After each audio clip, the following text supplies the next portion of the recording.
ఉపదేశకాండం 11వ అధ్యాయం. కాబట్టి నీవు నీ దేవుడైన యెహోవాను ప్రేమించి ఆయన విధించిన వాటిని అనుసరించి ఆయన కట్టడలను విధులను ఆజ్ఞలను ఎల్లప్పుడూ గైకొనవలెను.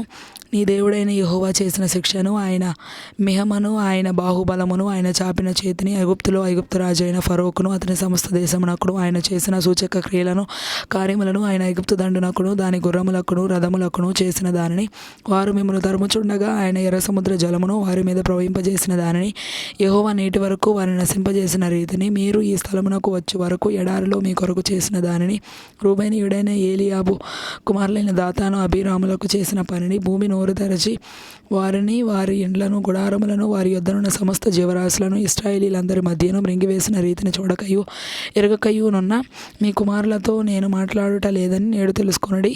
యెహోవా చేసిన ఆ గొప్ప కార్యం అంతయు మీ కనులే చూచినవి కదా. మీరు బలము కలిగి స్వాధీనపరచుకొనుటకై నది దాటి వెళ్ళుచున్న ఆ దేశమందు ప్రవేశించి దాన్ని స్వాధీనపరచుకున్నట్లును యెహోవా వారికిని వారి సంతానమునకును దయచేసేదనని మీ పితరులతో ప్రమాణం చేసిన దేశమున, అనగా పాలుతేనెలు ప్రవహించే దేశమున మీరు దీర్ఘాయుష్మంతులగునట్లును నేను ఈ దినమున మీకు ఆజ్ఞాపించు ఆజ్ఞలనన్నిటినీ మీరు గైకొనవలెను.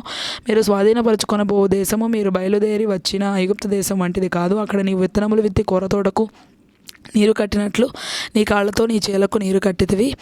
మీరు నది దాటి స్వాధీనపరచుకున్నటకు వెళ్ళుచున్న దేశము కొండలు లోయల గల దేశము. అది ఆకాశ వర్ష జలము త్రాగును. అది నీ దేవుడైన యెహోవా లక్ష్యపెట్టు దేశము.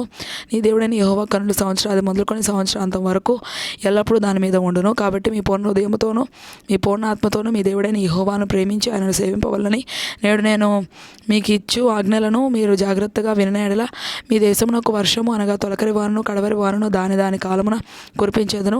అందువలన నీవు నీ ధాన్యమును, నీ ద్రాక్షారసమును, నీ నూనెను కూర్చుకొందువు. మరియు నీవు తిని తృప్తి పొందినట్లు నీ పశువుల కొరకు నీ చేవెల యందు గడ్డి మొలిపించేదను. మీ హృదయము మాయలలో చిక్కి త్రోవ విడిచి ఇతర దేవతలను పూజించి వాడికి నమస్కరింపకుండా మీరు జాగ్రత్త పడుడి. లేని ఎడల యెహోవా మీ మీద కోపపడి ఆకాశమును మూసివేయును. అప్పుడు వాన కురియదు, భూమి పండదు. యెహోవా మీకు ఇచ్చుచున్న ఆ మంచి దేశమున ఉండకుండా మీరు శీఘ్రముగా నశించెదరు. కాబట్టి మీరు నా మాటలను మీ హృదయములోను మీ మనసులోను ఉంచుకొని వాటిని మీ చేతుల మీద సూచనలుగా కట్టుకొనవలెను. అవి మీ కనుల నడుమ బాసికములుగా ఉండవలెను.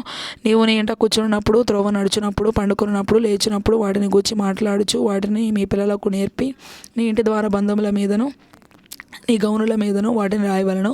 అలాగు చేసిన ఎడల యెహోవా మీ పితరులకు ఇచ్చేదనని ప్రమాణం చేసిన దేశమున మీ దినములను మీ సంతతి వారి దినములను భూమికి పైగా ఆకాశము నిలిచినంత కాలము విస్తరించును. మీరు మీ దేవుడైన యెహోవాను ప్రేమించి ఆయన మార్గములన్నిటిలోనూ నడుచుచు ఆయనను హత్తుకొని మీరు చేయవలనని నేను మీకు ఆజ్ఞాపించు ఈ ఆజ్ఞల అన్నిటినీ అనుసరించి జాగ్రత్తగా నడుచుకొనవలెను. అప్పుడు యెహోవా మీ ఎదుట నుండి ఈ సమస్త జనములను వెళ్ళగొట్టును. మీరు మీకంటే బలిష్ఠులైన గొప్ప జనముల దేశములను స్వాధీనపరచుకొందరు. మీరు అడుగుపెట్టు ప్రతి స్థలము మీది అగును. అరణ్యం మొదలుకొని లేబానోను వరకు, యూఫ్రటీస్ నది మొదలుకొని పడమటి సముద్రం వరకును మీ సరిహద్దు వ్యాపించును. ఏ మనుషుడును మీ ఎదుట నిలబడు. తాను మీతో చెప్పినట్లు మీ దేవుడైన యెహోవా మీరు అడుగుపెట్టు దేశం అంతటి మీద మీ బెదురు మీ భయము పుట్టించును. చూడండి, నేడు నేను మీ ఎదుట దీవెనను శాపమును పెట్టుచున్నాను. నేడు నేను మీకు ఆజ్ఞాపించు మీ దేవుడైన యెహోవా ఆజ్ఞలను మీరు వినిన యెడల దీవెనయు, మీరు మీ దేవుడైన యెహోవా ఆజ్ఞలు వినక నేడు నేను మీకు ఆజ్ఞాపించి మార్గమును విడిచి మీరు ఎరుగని ఇతర దేవతలను అనుసరించిన యెడల శాపమును మీకు కలుగును. కాబట్టి నీవు స్వాధీనపరచుకొనబో దేశమున